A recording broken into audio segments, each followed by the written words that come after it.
Welcome to the Texas Conflict Coach radio program. If you've ever experienced or engaged in destructive or unresolved conflict, then you know it leads to broken relationships, distrust, and damaging results. Our program will help you manage and resolve conflict effectively with strategies, valuable resources, and support. Since 2009, our radio program hosted guest experts from around the globe sharing their perspectives, experiences, and expertise while giving you food for thought. If you can't listen live, then download and listen to any of our 300-plus podcasts in our library at texasconflictcoach.com.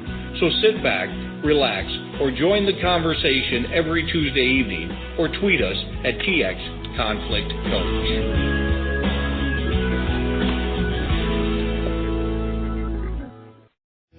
Well, we welcome you to Cyberweek and invite you to engage in our conversation. Our special guests are Leah Wing and Tom Murray to speak on our topic, Supporting Conflict Resolution Skills in Social Media and Online Forums. Social media and the Internet are transforming society, providing new benefits, but also new hazards. Some have suggested that online communication and collaboration may have led to decreased civility, misunderstandings, and misperceptions as compared to face-to-face methods. Now, such negative trends can occur, but are they inevitable? Our guests have been investigating whether online communication tools can actually support more skillful communication and deeper mutual understanding, especially in situations involving conflict, controversial topics, or differences in goals and perspectives. Now, we will explore these issues through some examples and speak about tools for supporting positive conflict resolution skill use for social media and online communication. Now, as I said, we have two very special guests today, Leah Wing and Tom Murray. Leah Wing serves on the faculty at the University of Massachusetts Amherst. She has been a mediator and a trainer for educational institutions, government agencies, and nonprofits since 1985, serving on the board of directors of the Association for Conflict Resolution for a number of years, and as a member of the editorial board of Conflict Resolution Quarterly and of the brand new International Journal of Online Dispute Resolution. She is the founding director of the Social Justice Mediation Institute and is the co-director of the National Center for Technology and Dispute Resolution. Also with us is Tom Murray. He is a senior research fellow at UMass with degrees in computer science, educational technology, and physics. He has been a principal investigator for several federally funded research grants. He has an interdisciplinary orientation and has, over the last 25 years, published in numerous areas, including deliberative dialogue, cognitive tools, adaptive hypermedia, online collaboration, and knowledge engineering, to name just a few examples. His research and teaching work have primarily been at UMass Amherst and Hampshire College. He's on the editorial review boards of two international journals, the International Journal of Artificial Intelligence Education, and at Integral Review as an associate editor. Now, as we said, we're engaging you, so we have the chat room open on Blog Talk Radio. Simply go to blogtalkradio.com/Texas-conflict-coach, and you will click on the show page entitled Social Media or Supporting Conflict Resolution Skills in Social Media. Scroll down, you'll see the chat room that you can engage. We also have our Twitter chat open. Just simply use the hashtag Cyberweek, CYBERWEEK. You can also engage us there. Or you can call us, 347-324-3591, to talk with Leah and Tom. So, Leah and Tom, thank you for joining us as part of Cyberweek this year. It's great to be here. Thank you. Thank you so much for having us. It's a real honor, and we're excited we are going to have a chance to hopefully connect with your weekly audience as well as folks from Cyberweek. Thank you, Patty. Oh, absolutely. And this is being recorded, so for those of you who are listening, and I know that there's colleagues and friends out there who've been wanting to participate but couldn't today, this will be archived and accessed at adrhub.com as well as the texasconflictcoach.com, so people will still be able to enjoy what they will learn from y'all today. So, in our introduction, we alluded to these new hazards of social media and online communication and how they've been changing society. So give us an example. Make it concrete for us here. Well, first I just want to say I think we're both enthusiasts of technology, social media, and the enormous capacity that it's bringing to both expanding people's ability to participate, kind of EDemocracy, as well as creating increased efficiency, cost savings, and convenience for people. So we are advocates of the use of the Internet and social media and mobile phones, but we're also trying to take a look at what you've talked about as new hazards. Just for example, we have seen, as so many people have in the news, that there's been an increase in cyberbullying, that when we can communicate with people after they've left the schoolyard or their workplace through technology, then we have a way of invading other spaces in their lives through the use of technology that can lead to further harassment or intimidation. So that would just be one example, and I know Tom has others he's going to mention. Well, there's a big sort of internet media firestorm not too long ago about a popular science magazine that closed down its online comments blog because the quality of the comments that they were getting online was just not adding value to their product as a magazine. And that caused a lot of controversy, but I think we all are struggling with the way that the Internet has opened up communication for everyone to say whatever they want, whenever they want, which is a great thing, but there are certainly problems with the quality of communication happening there, and I'm sure we've all experienced that. Some of the things Tom and I and other folks who are working on this have been very interested in is what role something like anonymity plays. And both the research that's out there and just anecdotal evidence and talking to people is that there's something that's exciting and freeing about being able to contribute in an anonymous way or under a name that's not the name that you're known with in the face-to-face world. And it can free up people to be more creative or to convey something that is important online that they didn't feel safe to convey in another environment. But anonymity can also lead to people feeling as though they can communicate things that they don't have to take any responsibility for. And so anonymity is one of those features of the online environment that is rather unique and can create or add to conflicts. I think that that's just another example of one of the features of the online environment. I guess I'd say another might be the fact that there are often social media sites where there's a lack of opportunity for feedback.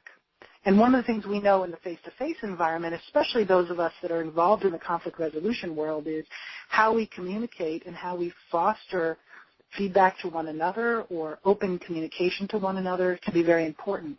And when we have social media or apps, for example, that give us an opportunity to put something out in the world, but it's not easy for people to communicate directly back to us, that can shut down positive communication. So let me clarify, I make sure that I understood you right. On one hand, I heard you say that this anonymity piece, is really freeing, and people can be creative, and but yet there's no sense of responsibility or accountability. And yet, on the other hand, I'm hearing you say that online communication, and please correct me if I misheard this, that online communication doesn't provide the opportunity for feedback. Did I hear that right? Well, it does. It depends on what social media site you're part of, or just for example, let's look at a process like Twitter. It gives you a certain number of characters, a certain amount of space, if you're not familiar with Twitter, where you can contribute in a limited way. Now, that structure that's set up in that technology provides for short bits of communication. And when we look at what happens when people are communicating either anonymously or under a pseudonym to people that they don't know, and they're able to convey something in a sound bite, and people don't have the same ability to convey back to them, they can pass on a tweet or a comment to anyone else that wants to listen, but it's not set up in the same way as when we have, let's say, an email exchange.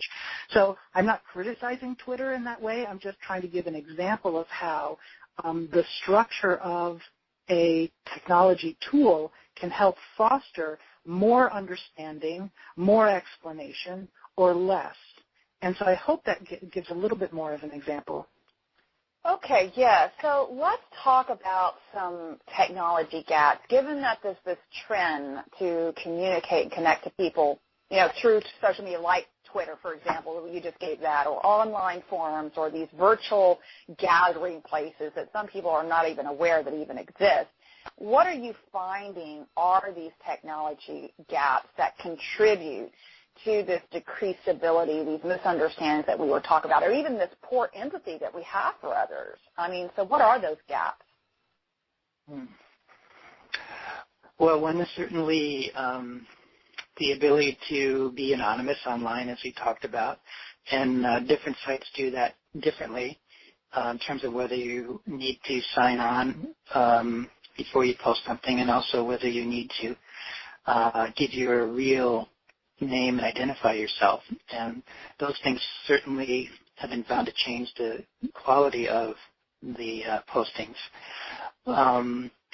Another thing that is hard to find online these days is real dialogue, a real kind of back and forth. So most of the communication is kind of one way, where people are putting out their opinions in different directions. But it's hard to find tools or sites where people are engaging in that kind of back and forth that it takes to really build up an understanding of each other, and either just work towards mutual understanding or some solution to a problem, if that's what you're trying to do online. Another thing that people are seeing these days is that even though the Internet was designed to promote many different voices and perspectives, and it was sort of heralded as something that would do that, what we're finding is that it's allowing people to actually enclose themselves in their own little bubbles of opinion spaces. So you can tune into just the channels that you want to see and talk to just the people that you're comfortable talking to. And in some ways, the jury's not quite out in terms of the larger picture of whether there's more diversity or less diversity, but it's certainly an issue that's been documented that in some cases people are being exposed to a less diversity of opinion and less diversity of types of people with the Internet life increasing.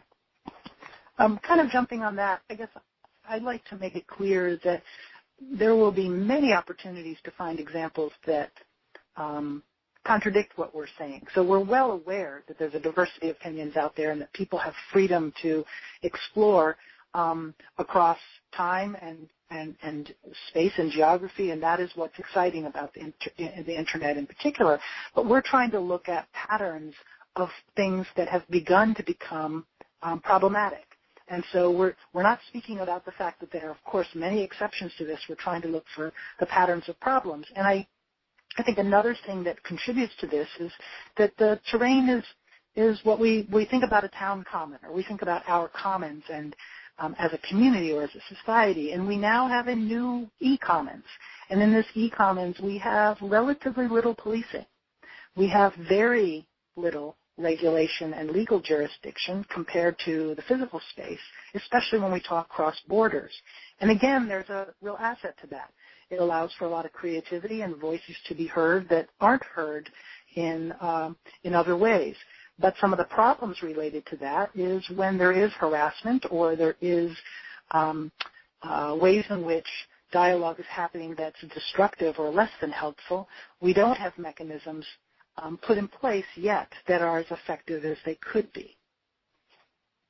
Now, is this these mechanisms that are not put in place, is this because it's a technology, it's a matter of technology and the way that people were structuring technology, the lack of technology knowledge, or is this around people not knowing how to facilitate these dialogues? Or maybe it's a combination of both. Well, it certainly is, yeah. these technologies really are really so new to us, and that's what makes them so exciting. Things are changing on a yearly basis in terms of what the tools that we have and the kinds of social interactions that people are doing, the ways that they can work together. And there are researchers out there trying to identify what the problems are and test what different solutions are. But also it's just, and people are developing new kinds of technologies, but also it is just a matter of the public slowly getting used to this new space. It's like the Wild West out there when you think of when our democracy was first formed, or before it was first formed, what the kinds of not only lawmaking and policing and rules and infrastructure that weren't quite in place yet, but also just the understanding of what it meant to be civil to each other and what kinds of resources were available for sharing resources and for solving disputes. You can just see that there's always an evolution in society or culture, and it looks like that kind of evolution has to kind of reset and start over again with each new major communication form that we make. So that's part of where we're at right now, really in an early stage in all of this. I love the way that you said, Tom, it's kind of like the wild, wild west. I think a lot of people, especially in the Western culture, can really, relate to that, where it's, willy-nilly and everyone's out there. And like you said, they don't have to take accountability or responsibility, especially in the features that features anonymity. But the other thing is that I guess what you were saying is the cyberbullying comes to mind because there are starting to be areas where they're being policed or where it's becoming illegal in certain states to do cyberbullying, is my understanding. So we know that that's a really hot area. It's got a lot of public and media attention, and that there are starting to be some regulations that are being, put on that, really looked under a microscope. But there's so many areas that are continue to have these gaps. So that was what was coming up to mind as you were saying that. Before we move on, let me just let listeners know that we are tuned into a special episode of Cyberweek on the Texas Conflict Coach Blog Talk Radio program, and I'm speaking with Leah Wing and Tom Murray with the University of Massachusetts, Amherst. And we're talking about supporting conflict resolution skills in social media and online forums. So let's talk about some of these new online tools, because you've been doing some preliminary research, and you have discovered that there are some of these online tools that will support a more positive conflict resolution and communication experience. So what are you discovering out there? Maybe you're creating them yourself. Well, there's a little bit of each. It's incredibly exciting innovation that's happening, and there are people who are brainstorming and creating technological features for social media and for other information communication technologies, for mobile phones, for example, that are very productive. So we're going to give a little shout out to some of those and give some examples, and also talk a little bit about the work that we're doing. I would say one of the things that really strikes me is those of us who've been involved in conflict coaching, conflict resolution, conflict transformation, mediation, etc., we've been working hard for a number of generations to try to look at how do we cultivate the best skills in people to help them understand what their options are, understand what they would like to communicate it effectively, and where possible, understand other parties and what they want and reach some mutual agreement to move forward. Those skills can be brought into the online environment very effectively, sometimes through the use of human intervention and sometimes with the support of technology. So I just want to give an encouragement to people who are in the conflict resolution field who haven't experimented with technology, that their skills are needed, and we hope they'll bring their innovation online. One example we've been working with is what we call a facilitator dashboard, and we're creating some technology that would give a facilitator the opportunity to look, when there are multiple parties engaged in a conversation online, at seeing who's contributing and who's not. So it gives us kind of macro-level feedback. So I think about when I facilitate a large group discussion, I can look around the room and I can see who's not participating, who hasn't contributed in the last half an hour, let's say. And then I might reach out to them and invite them to contribute. This would be a technological way to provide some of that feedback, and then again, the facilitator could use the skills they already have to reach out and say, we'd love to hear from the people we haven't heard from, like so-and-so and so-and-so. It also gives you graphic and visuals that can be assisting in that way. And I know Tom's going to speak to some others. Okay, great. What else? Yeah, there's some other things that we've been researching here at UMass. One of the aspects of our approach is that we're taking a skill building approach with some of this work. So what that means is that instead of just trying to change people's behaviors, we're looking at underlying skills and really asking the question whether certain aspects of technology can help people bring their skills to the table. So we're talking about skills like being able to take different perspectives and put yourself in someone else's shoes, being able to reflect on your own assumptions or biases, noticing when your emotions are having too much influence on what you're saying. There's another skill called metadialogue, which is that capacity to just kind of step back from what you're in the middle of and say, how's this conversation going? How's this decision-making process going? Do we need to tweak anything? So these are the kinds of skills that we're interested in, and we think that everyone has these kinds of skills, but when you are in a complex or emotional situation, those skills can be hard to bring forward. You know, the brain scientists these days are showing us that when we're having difficult emotions, our brains actually kind of shift back into more basic,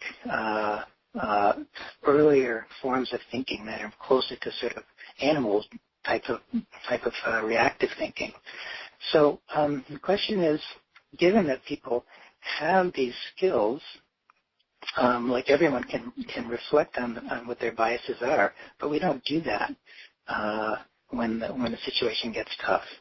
So can the technology be set up to help us bring these skills to the table? And that's what good facilitators do, really, in face-to-face situations. They help everyone bring the best of themselves to the conversation so that it spirals up and you get something like collective intelligence instead of having it spiral down and getting something like collective stupidity. And I'm sure we've all experienced groups where both of those things can happen. So we're experimenting with different features of software to see if the participants engaging in an online text dialogue improve the skills that they bring to bear in the conversation. So, for instance, there's a little tool that allows the participants to engage in a very simple kind of meta-dialogue where they just rate the conversation.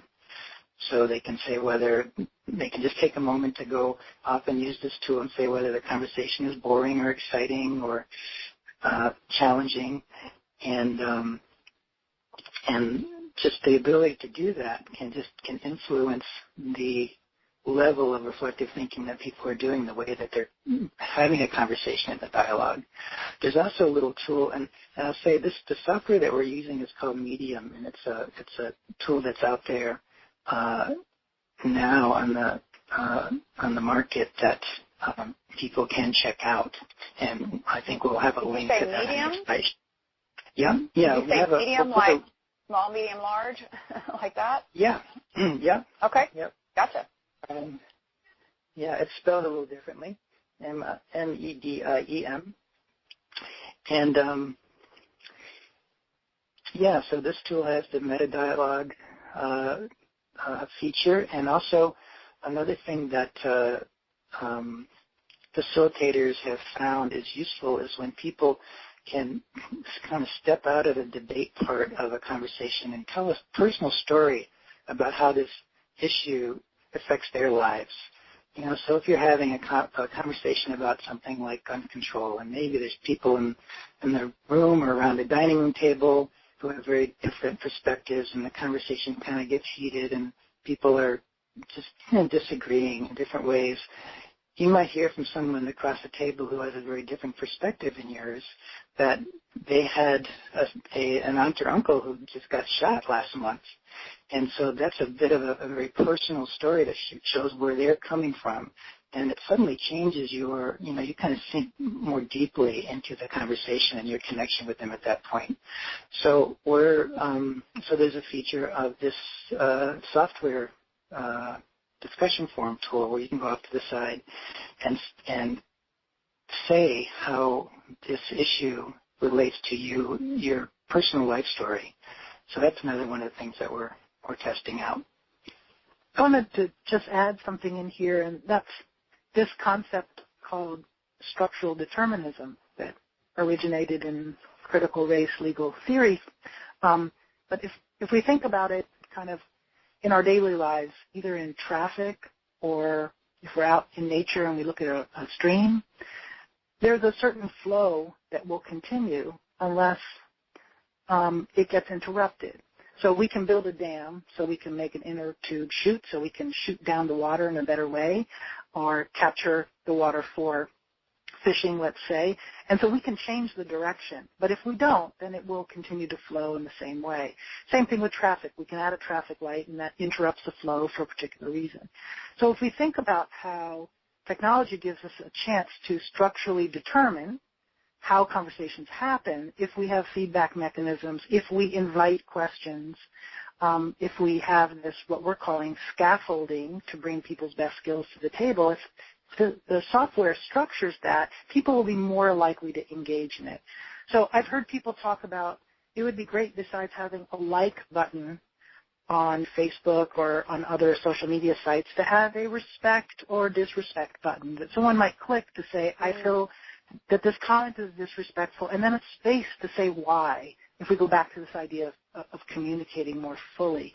Or how about a button, I don't know if any of you out there listening have ever had the experience or have heard from somebody else who has, where they pressed reply all, and they communicated their thought to a whole bunch of people, and they wish they had just replied to the original sender. And so what if there was a button that said, are you sure you want to send this?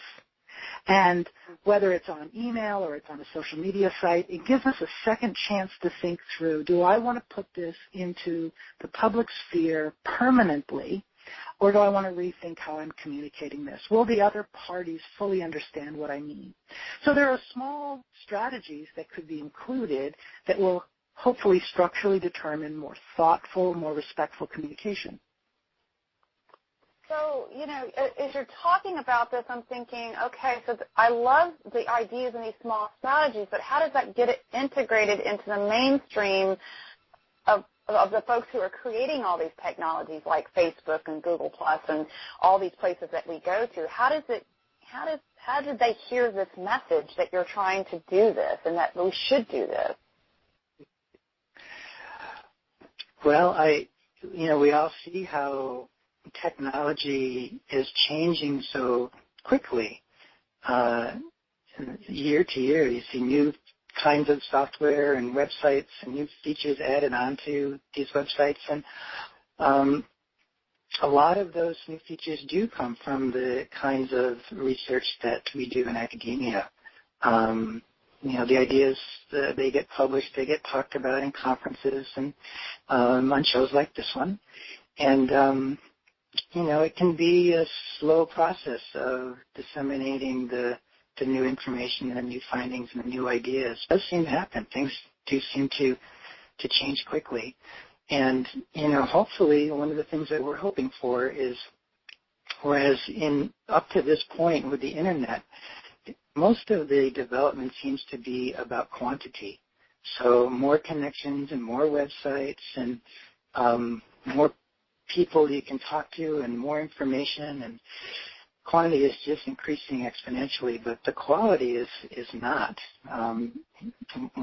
We could argue that the quality may be going down, maybe staying the same, but the question that we're asking that that I think people really need to ask more often is what does it mean to build technology that supports a higher quality of information and communication? And I know there are a lot of people that are thinking about that, and we're hoping that the actual implementations and tools and products out there go more and more in that direction. And in addition to that, I guess I would say it seems like when people are engaging in developing a social media site and they come from the perspective of thinking about this, then they will naturally add these kind of structural features that promote that kind of dialogue. That's not always the motivation for, I'm not saying people have bad motivation, but that's not always the focus or the motivation of those who are creating the technology. So again, I would make a plug that for people who spend their life as volunteers or as professionals in promoting positive dialogue, there's a real place for them to help contribute to the development or the suggestions for tweaking these kind of sites. In addition, let's think about the growth of online commerce. When eBay did its innovative work with the help of Colin Rule and research at UMass Amherst and Square Trade, et cetera, one of the things they did was say, when we create a reputational system, people are going to prefer to buy on our site when we trust it. PayPal did the same thing. When there's a trust mark and people trust the site, then people have an option to go to another site and buy something, but if it's not guaranteed and trusted that there's a dispute resolution mechanism behind it, people will prefer to come to us. So I also think that when the need is made clear, when people do these innovative addition to their social media sites or their use of technology, I think people will choose to start participating in those sites. So this is not about excluding other opportunities, but more about making clear that it's a need and people bringing to bear their creativity in order to respond to that need. And I'll just give you one example. This is a more urgent public example, but in July there was a firestorm over communication that happened on Twitter where a woman in England suggested that on the new 10-pound note that was going to be made by the Bank of England that there continued to be at least one face of a woman, and she suggested Jane Austen. And there was an enormous amount of abuse that was communicated to her, from threats of rape to just disrespect. And the response was another firestorm with over 30,000 people petitioning over Twitter that Twitter create a report abuse button. So I'm just giving a concrete example of the public responding and saying, actually, this matters to us. And so I think that whether it's social campaigning or whether it's creativity in responding to this need, that there's a lot of opportunity as we grow our information communication technologies for having better scaffolding for better conversations. Love that. Love that. Thank you. Well, we're coming to a close. Tom, yes, you were going to add something. Oh, I was just going to say that there are quite a few projects out there that are doing really good work. There's a company called Modria that's taking the kind of e-commerce dispute resolution to the next level. There's a company called Jurapax where people are doing divorce settlements and workplace grievances through online systems that have mediators in there, and those are proving to be quite beneficial. Sometimes people prefer them to face-to-face. And there's also quite a lot that's happening under the category of EDemocracy. How do you get people in a township together to brainstorm about something and go through the different steps of learning about a problem and brainstorming together and finding solutions together? And we can put some links to those kinds of projects on the website. Oh, absolutely. I was talking to Leah when we were planning for the program, and one of the guests that we had earlier on this year had actually created an app. It's called the Stop Bullying app, and it's made for kids in schools. They're usually bystanders, and so the idea was that they anonymously could text and use this app when they were seeing bullying, which then was built into all these networks, and it's really growing throughout the United States. So that was another example of technology that was allowing them to feel empowered to say something, to speak up without fear or threat for themselves, and for the school administrators to see that there's a pattern going on. So that was another example that we were talking about earlier. Yeah, that's great. And I also want to point you to another resource that's going to be on your website page, or people can find it themselves. It's a Respect Pledge, and it was created by the Online Dispute Resolution Forum gathering a number of years ago, and it was a gathering of dispute resolvers that said, we know these problems are happening on the Internet, and we want to create, for lack of a better word, a set of ethical guidelines and make a commitment that we participate in them and invite other people to consider making that pledge as well. It's a document that could be added to with other suggestions. It's a work in progress in that way, but it's a beginning conversation. So if people are interested in signing or looking at the Online Respect Pledge, they can find the website link on your page, or they can go to odr.info/respectpledge. I'm writing this out. odrinfo.respectpledge. odrinfo/respectpledge. Okay, great. Okay, very good. All right, so we'll have all of those resources that they've mentioned and others, many others, at the TexasConflictCoach.com on their particular show page of conflict resolution skills in social media and online forums, as well as ADRHub.com. And we usually, as we start to close here, we usually give some type of a call to action, like take the next step. What's one thing that either a conflict resolution practitioner is listening, or even one of our regular, folks who love to listen to our show, what is it that you're encouraging to take the next step to do? Oh, gosh. Well, I guess you could say for the general listener who's just trying to use online technologies to make their world a better place, could just take a moment today to think of a person who you have an email relationship with, who deserves either an appreciation or an apology. And take a little time today to send that person an appreciation or apology, and brighten up their life a little bit. Leah might have a suggestion for some of the more professionally oriented people that listen to your show.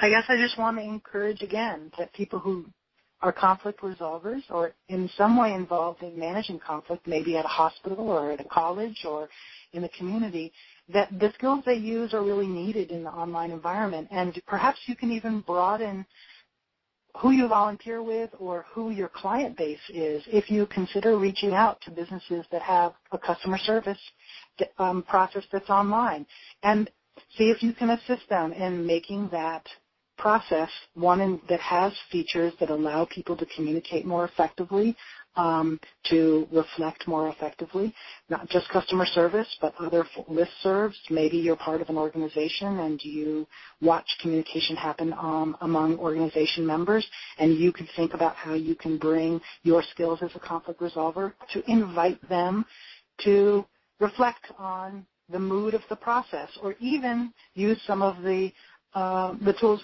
that we've mentioned already. Very good. And all of that, I've been Twittering quite a bit on the show tonight with all those resources, and of course we have those resources on the website as well. Well, thank you so much for providing that next step, action step. You've given us a number of websites, which we do again have on the pages for you. Is there one or two that you want to highlight now? Well, if anyone is interested in the research we're doing, they can certainly look at the website socialdeliberativeSkills.com. That will tell you more about the research that we're doing at UMass. Leah, do you have one to share? Well, I encourage folks that are listening, there's 2 more days left of Cyberweek, so I encourage you to go to adrhub.com and participate in this free international conference open to anyone about Cyberweek. And also, if you go to the National Center for Technology and Dispute Resolution's website, there's ongoing information about programs, about conferences, and about technology and dispute resolution, and that's odr.info. Fabulous. So some really great stuff there. And any final messages that you want to leave our listeners with as we close? I just want to thank you, Patty, for hosting this. The work of your website and your radio show is a fantastic contribution. We're really glad to be part of it. All right, yeah, and I'll get on that. Thank you, Tom. And thank you, Leah, so much. Oh, absolutely, Tom, and I really appreciate your valuable time and your expertise in talking with our audience and at least trying to raise us to another level that wasn't even in our consciousness probably for many of us in this area, and I think that's really important. And so thank you again for being part of Cyberweek and the Texas Conflict Coach. Thank you. Thank you. Thank you for listening to the Texas Conflict Coach. We hope you've enjoyed the program. You can find over 300 podcasts archived to listen at your own convenience at texasconflictcoach.com or download the podcast at iTunes or Stitcher Radio. To learn about upcoming radio programs and resources, sign up for our monthly e-newsletter.